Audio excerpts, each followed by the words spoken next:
What's worth doing? What general qualities do you look for in a project before you decide to sort of get behind it 100%? Often it's when everybody says it's impossible.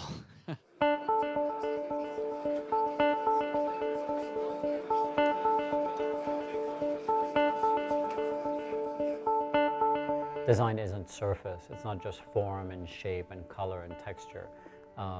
Design is really something that isn't just about a visual style or a trend. It's about expressing the fundamental capabilities, the fundamental idea behind a product.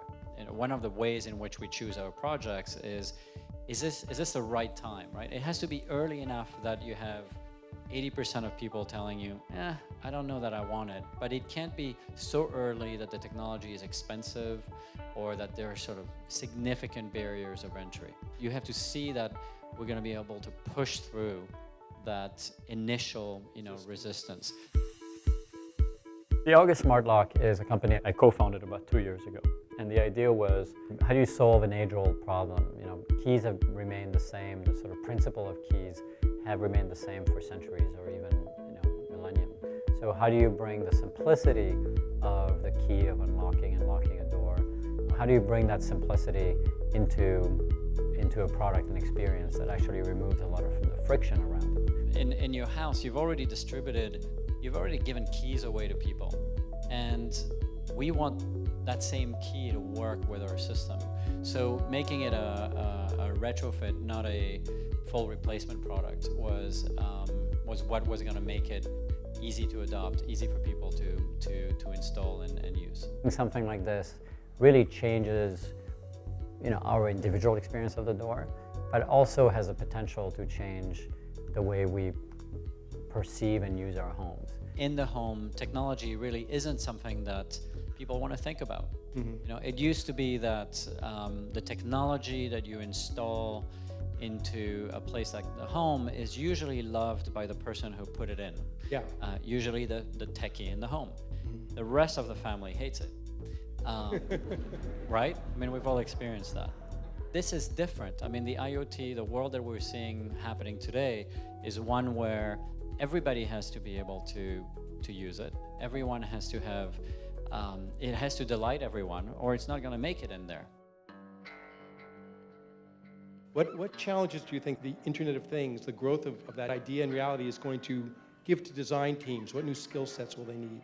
We did live through a decade where, some people thought design was just purely digital, some design was purely physical with products and industrial design, some design was purely about brand.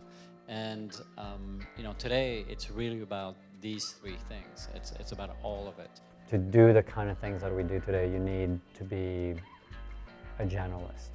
But you don't get to be a generalist without being extremely good at one thing. My advice often is develop an incredible skill.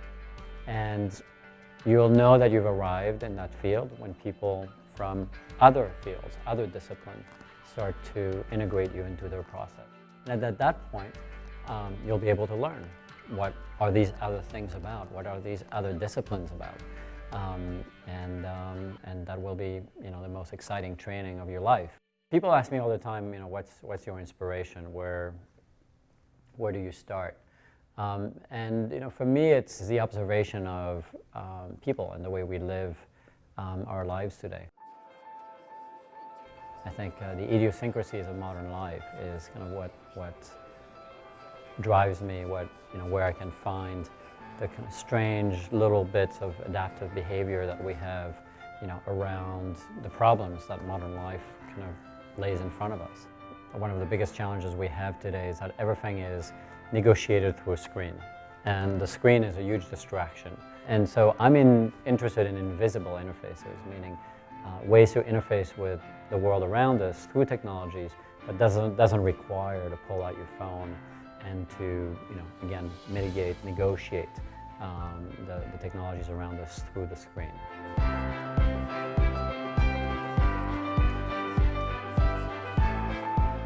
In a sense, good design changes our mind about things, technologies, behaviors. It's really fundamentally about ideas, like the big ideas that are shaping our century, the big ideas that are shaping the way, the way we want to affect the world around us. Thank you.